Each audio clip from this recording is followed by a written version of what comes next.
Una metamorfosis total en el Real Madrid. ¿Qué ha cambiado realmente en este Real Madrid respecto al Real Madrid de Ancelotti? Quiere tener más balón en campo rival, quiere generar más ocasiones en general, tienen muchos más disparos, tienen mucha más posesión también, pero todo en campo rival, no quieren tenerlo en su propio campo y después, cuando pierden el balón, es muy importante la presión tras pérdida. ¿Es el Real Madrid de Xabi Alonso el mejor equipo del mundo? Bienvenidos a un nuevo vídeo, Zona Mixta. En el día de hoy vamos a analizar el nuevo Real Madrid de Xabi Alonso. Si puede o no ser durante esta temporada el mejor equipo del mundo. Para ello vamos a analizar qué ha cambiado realmente en este Real Madrid respecto al Real Madrid de Ancelotti. Porque claramente el Real Madrid de Ancelotti no era el mejor equipo del mundo, por lo tanto, si aspiran a serlo, necesitan haber cambiado bastantes cosas. Vamos a analizar, por un lado, a nivel táctico, a nivel de equipo que ha cambiado. En segundo lugar, la plantilla, incorporaciones y bajas. Y al final veremos también qué ha hecho hasta ahora el Real Madrid en este inicio de temporada y qué sensaciones nos da respecto a sus rivales, ¿vale? Por lo tanto, empecemos en la táctica. ¿Qué ha cambiado realmente en este Real Madrid respecto al de Ancelotti? Pues está claro que ahora el Real Madrid quiere tener más balón en campo rival, quieren generar más ocasiones en general, tienen muchos más disparos, tienen mucha más posesión también, pero todo en campo rival, no quieren tenerlo en su propio campo y después, cuando pierden el balón, es muy importante la presión tras pérdida que hace ahora mismo este Real Madrid que no hacía antes con Carlo Ancelotti. Sí, hay una metamorfosis total en el Real Madrid.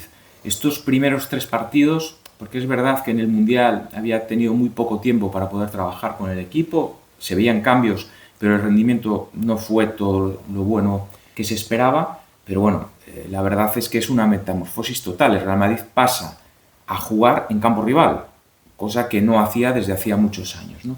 Por lo tanto, esa presión tras pérdida es tremenda, la posesión se ha incrementado muchísimo y los cambios se ven también en los números, ¿no? Sí, está claro, ahora mismo es un Real Madrid que en el partido contra Osasuna tuvo un 70% de posesión y tuvo 18 remates, que son muchos remates. Después en el partido contra el Oviedo bajó un poquito la posesión, porque además en el partido de Osasuna, no sé si te acuerdas, que tuvo esa primera parte que tuvo un 80% de posesión, más o menos.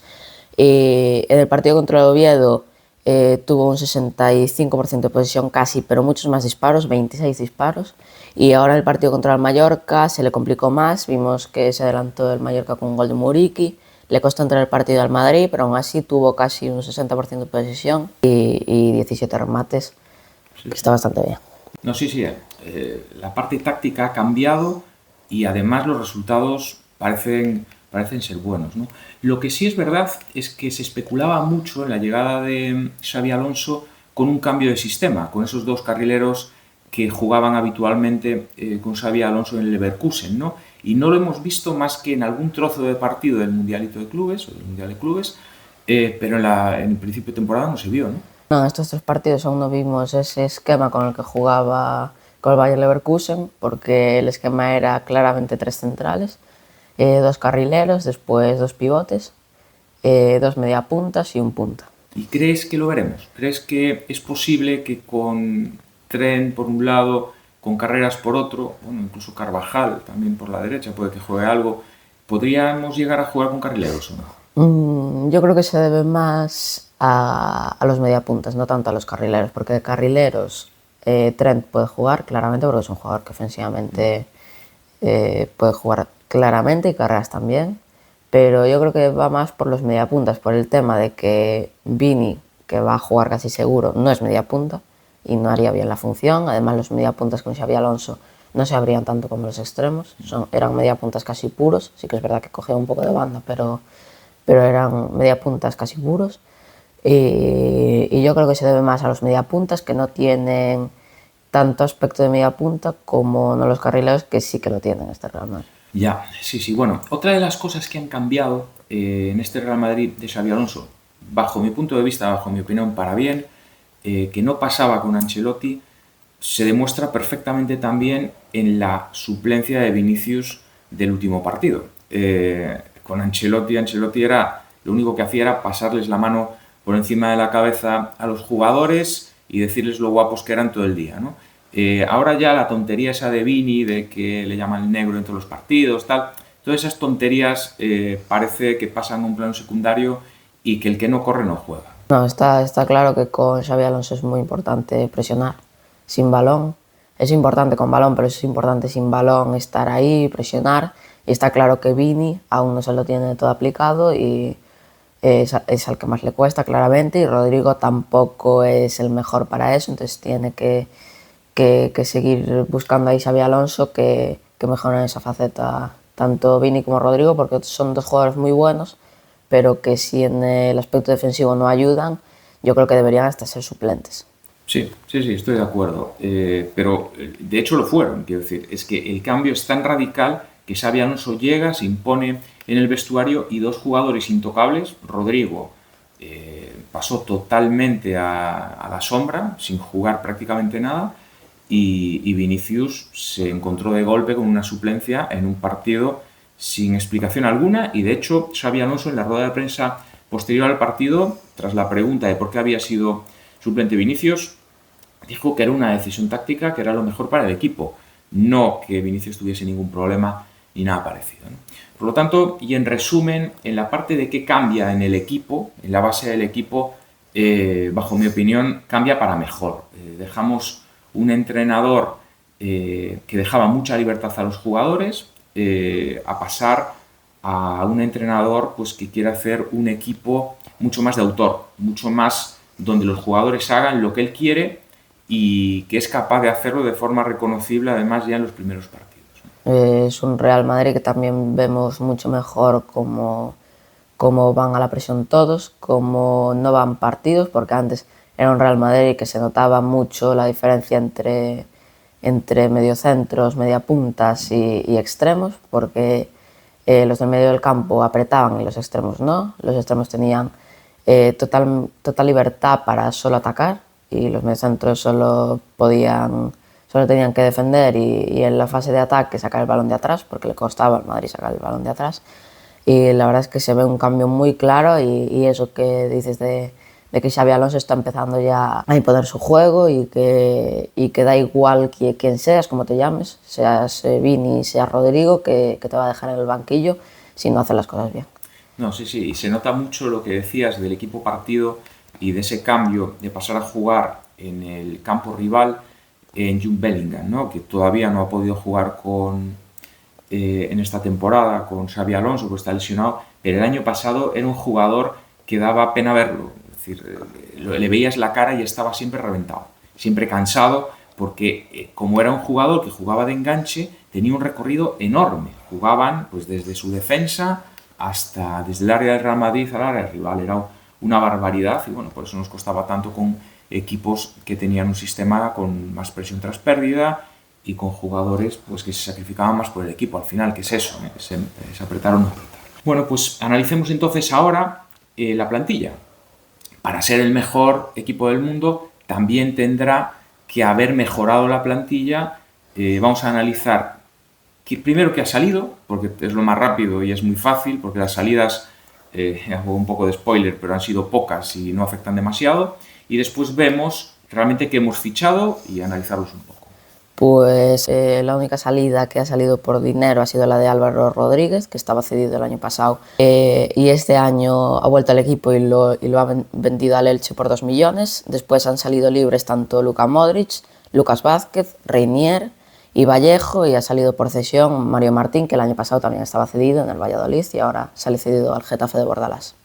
Bueno, sí, son casi todos salidas de jugadores de la cantera, excepto Modric, que es una baja muy sensible, aunque la aportación que tenía en el equipo ya es baja. Quiero decir, tampoco podíamos esperar de un jugador con tanta edad, que tiene 37 años. Sí, 38 buenos. Pues de un jugador de 38 años no podemos esperar una gran aportación, aunque sea lo que es una leyenda, es un jugador muy bueno, pero no podíamos esperar mucho de él. Por lo tanto, su baja no se puede contar como muy sensible y todo lo demás son jugadores que no iban a aportar al Real Madrid. Lucas Vázquez no iba a aportar nada, Reinier, bueno, todos los canteranos eran jugadores que no aportaban. Por lo tanto, excepto Luka Modric, el resto es como si no hubiese bajas, básicamente, no ha sido todo sumar. ¿Y qué jugadores hemos fichado? Vamos a analizar esos jugadores. Pues hemos fichado, el más caro ha sido Hausen, que viene del Bournemouth por 62 millones. Después hemos fichado a Carreras por 50 millones del Benfica. Después Mastantuono, que viene de River. Fue la venta más cara del fútbol argentino en toda la historia, por 45 millones. Y después Trent, que viene procedente de Liverpool por 10 millones, porque ya se le acababa el contrato, son 10 millones casi regalados. Y después Gonzalo García, que sube del Castilla al Real Madrid. Sí, bueno, es un dato curioso el de que Mastantuono por 45 millones es el fichaje más caro de la historia del fútbol argentino, porque no es mucho. No. Con las cifras que se mueven hoy en día en el fútbol, que ves a la liga inglesa haciendo en la Premier pues que un fichaje de 80 millones parece poca cosa, pues que el más caro de la historia en Argentina haya sido 45 millones es bastante reseñable, ¿no? Bueno, vamos a analizarlos uno por uno, ¿no? En primer lugar, Hausen. Hausen es un jugador top, es uno de los mejores jugadores del mundo y muy joven. Forma parte de la selección y es un central con características que no hay. Es un jugador en ese sentido totalmente impredecible, porque tiene mucha salida de balón, es rápido, toma decisiones, le queda mucho por aprender, pero es una gran incorporación. Y recordemos que el año pasado el Real Madrid ha sufrido mucho con los centrales, muchas bajas, ha tenido que jugar Tchouaméni casi toda la temporada de central, y no es un central y defensivamente no lo hacía bien. Por lo tanto, es fundamental, ha sido un muy buen fichaje. Sí, Hausen te da sobre todo lo que no te da ningún central ahora mismo, que es esa salida de balón y ese toque que podría ser hasta medio centro por el toque que tiene. Es un jugador distinto para esa posición de central.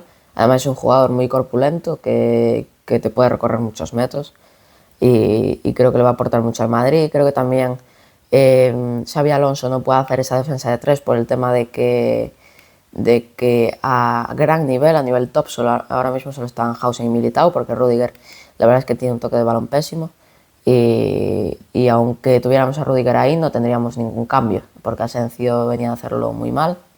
Alaba ya no está al nivel, lo vimos la temporada pasada en un par de partidos y eso, ahora mismo el Real Madrid no podría hacer la línea de tres ya solo por eso, pero sí, analizando un poquito más el fichaje de Hausen, creo que es seguramente el mejor fichaje que podía hacer el Madrid para la defensa.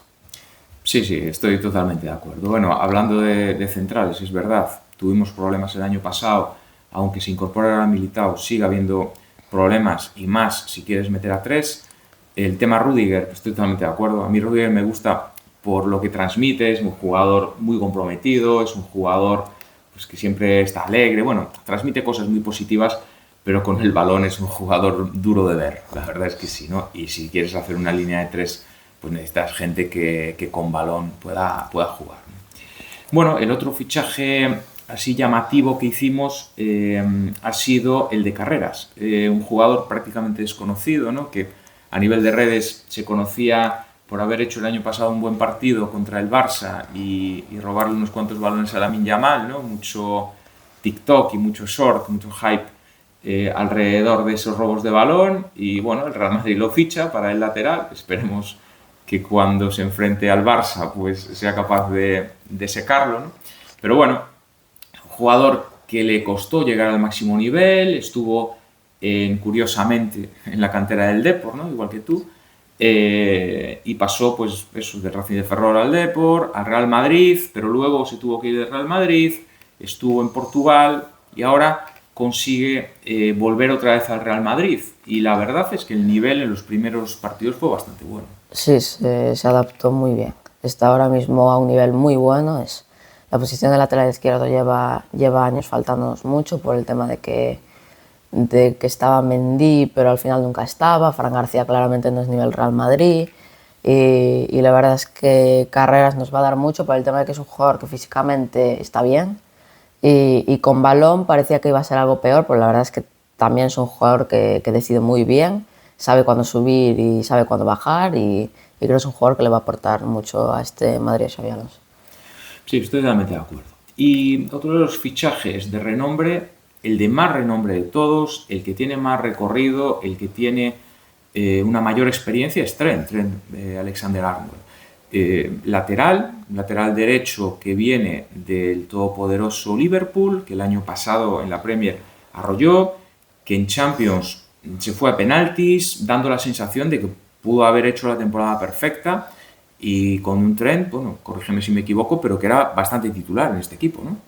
Sí, es un Trent que el año pasado era claramente titular. Sí que es verdad que tuvieron que rotar mucho por el tema de Champions, hasta irse eliminados en octavos por el PSG, por supuesto.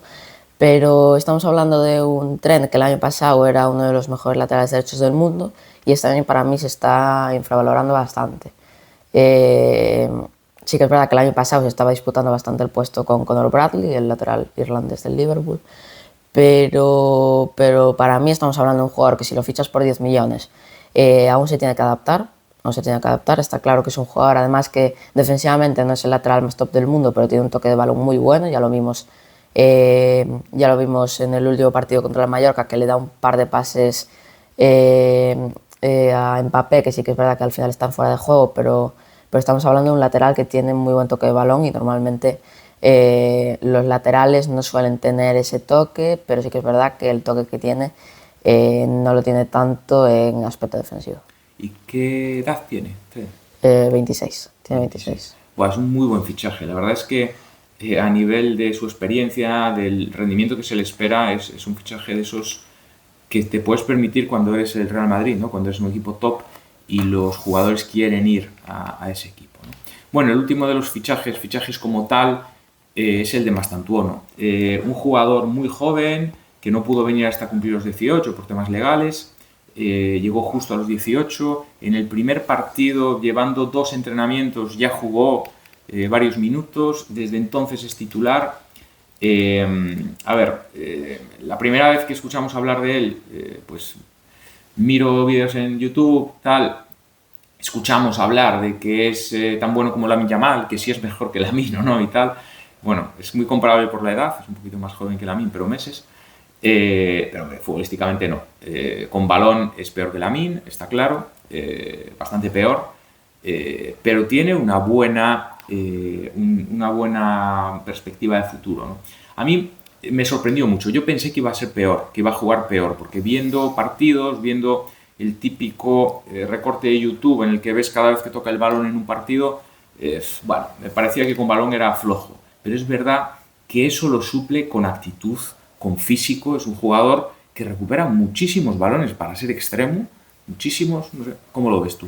Yo creo que es un jugador que es muy aplicado también. Creo que no que en todo momento está apretando cuando pierde el balón él o cuando lo pierde el equipo, y creo que con balón no es un jugador increíble, pero creo que cumple bastante bien, y además es el Madrid al que le faltaba esa posición de extremo derecho, porque al final Rodrigo era un jugador reconvertido a extremo derecho, pero no es extremo derecho, es extremo izquierdo, y creo que es una posición que le faltaba al Madrid. Además vimos a Brahim bastante mal en estos primeros partidos, porque si Brahim llega a estar bien, jugaría Brahim seguramente, pero Mastantuono es un jugador más físico, es un jugador que tal cual está jugando, no parece que tenga 18 años, ni mucho menos. La verdad es que está jugando muy bien y está habituando bastante bien, y creo que es un jugador que le quedan 12 años o 13 años al máximo nivel, y creo que le puede dar bastante al Madrid. No, sí, tiene un futuro impresionante. De buenas a primeras sienta a Brahim y a Rodrigo. Es increíble. Es una locura con su edad, con su experiencia. La verdad es que sí, pinta muy bien.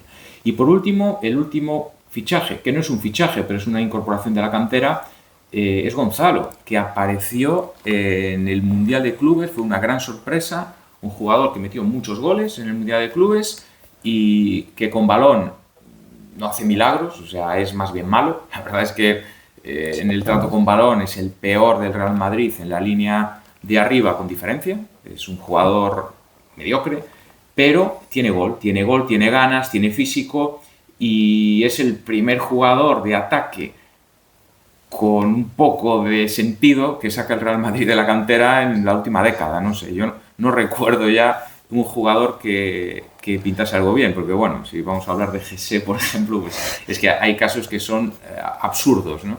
Pero la cantera del Real Madrid en cuanto a ataque es una desgracia, ¿no? Sí, está claro que Gonzalo no es el mejor jugador para recibir de espaldas y llevarse a dos como hace Mbappé, pero sí que es un jugador con mucho gol y que tiene ese olfato goleador, se mueve bien en el área, remata los centros de cabeza, es un killer de toda la vida, pero la verdad es que es bastante malo. Al final, subir al primer equipo se lo da el tema de ser el máximo goleador del Mundial de Clubes y poco más. Creo que es un jugador que va a ser suplente por ahora, no sé ni siquiera si esta temporada se quedará, pero igual en la próxima fichamos a uno mejor y lo cedemos o lo vendemos. Pero sí que es un jugador que además, si esta temporada juega unos pocos minutos y lo vende la próxima temporada, le puede sacar 10 millones buenos. Sí, está clarísimo. Bueno, pues visto cómo cambia el equipo en táctica, en el pozo del propio equipo y los cambios en la plantilla que ha habido, entradas y salidas, está claro que hemos mejorado como equipo, está claro que el Real Madrid es mejor también en cuanto a jugadores. Bueno, ¿qué ha hecho hasta ahora? ¿Cómo hemos empezado la temporada? Pues empezamos ganando los 3 partidos. Ahora ya estamos líderes juntos al Atlético de Bilbao. Y la verdad es que buenas sensaciones. En el primer partido que le ganamos a los Osasuna, bastante justitos con ese penalti a Mbappé, que sigue hablándose bastante, que le pisa el gemelo al defensa. Es claramente penalti, le arrolla con la otra pierna y el defensa. Ahí ganamos 1-0 en el Bernabéu, bastantes dudas, pero después ya partido contra el Oviedo, ganamos 3-0, si no me equivoco, fuera de casa, 2 goles de Mbappé y 1 de Vini. Y ahora este último partido contra el Mallorca, que nos empiezan ganando ellos 0-1, pero que metemos 2 goles en 2 minutos y acabamos ganando el partido. Sí que le noto mucho este Real Madrid, que en las primeras partes juega mejor, no contra el Mallorca igual, pero sí que juega bastante bien en las primeras partes y en las segundas partes como que se desinfla un poco, pero buenas sensaciones por ahora en la temporada, no tan buenas en el Mundial de Clubes, pero hay que entender que eran los primeros partidos con Xabi Alonso y casi no llevábamos entrenamientos, pero ahora que vemos los primeros partidos ya con entrenamientos y con algunos partidos jugados, creo que este Real Madrid puede hacer una buena temporada.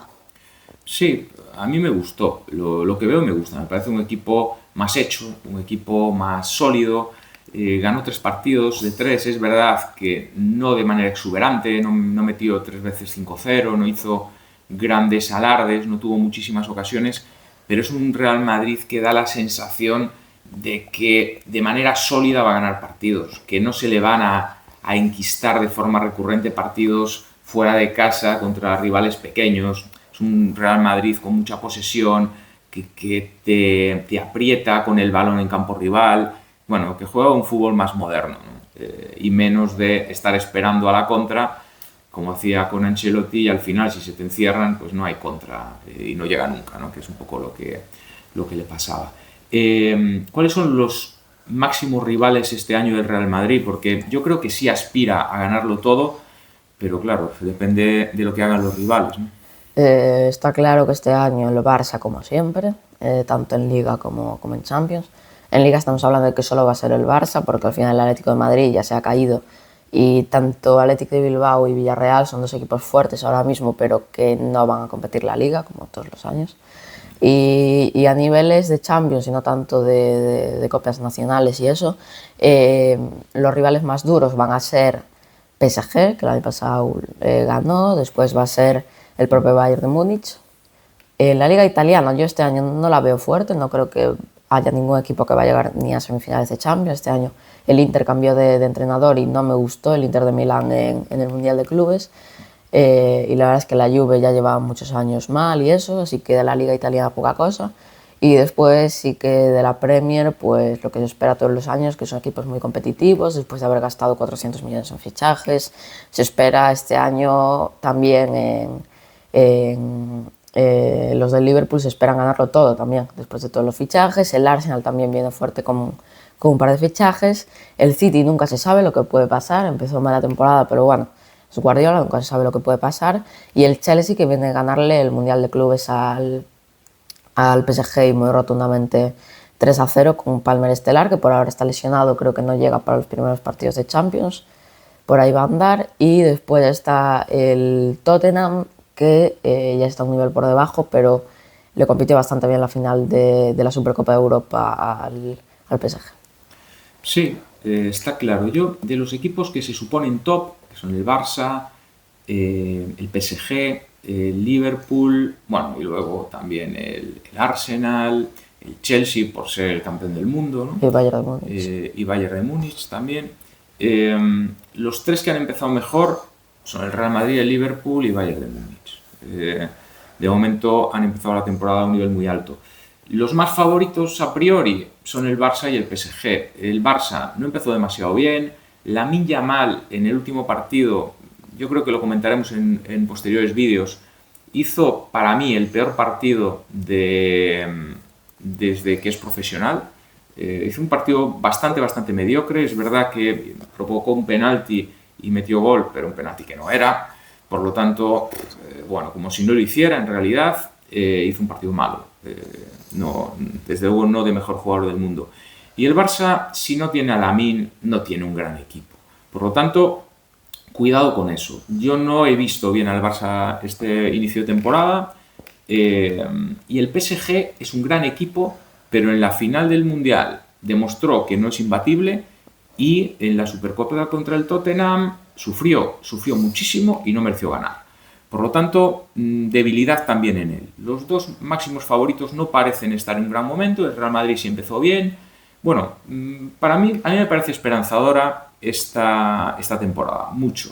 No sé si llegaremos a ganar la Champions, pero yo me mojo y yo creo que sí, que el Real Madrid para mí es el máximo favorito a ganar la Champions. Porque si está bien, si está entre los tres mejores, el favorito es el Madrid, siempre.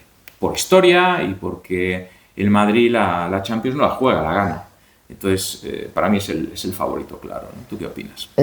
Yo creo que de los máximos favoritos están eso, máximos están los dos de la Liga Española, como son Real Madrid y Barça, y después tenemos al PSG, tenemos al Bayern de Múnich y al Liverpool. Para mí esos 5 son los máximos candidatos.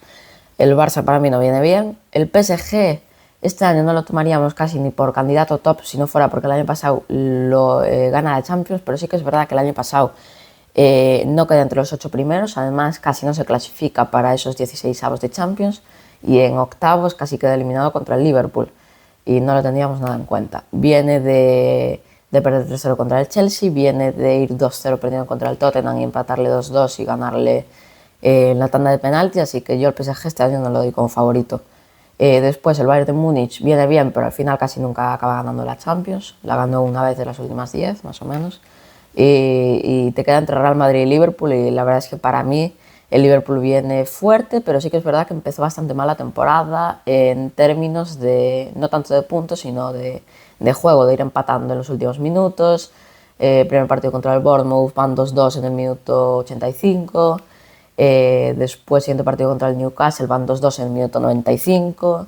Después, contra el Arsenal en casa también van 0-0 en el minuto 80 y se inventa un golazo de falta sobre Slice. Así que yo este año también doy al Madrid como favorito, pero sí que veo al Liverpool bastante fuerte, tanto por los fichajes como porque ahora ganan partidos, hasta partidos que no tienen que ganar. Sí, es verdad, dan muy buenas sensaciones.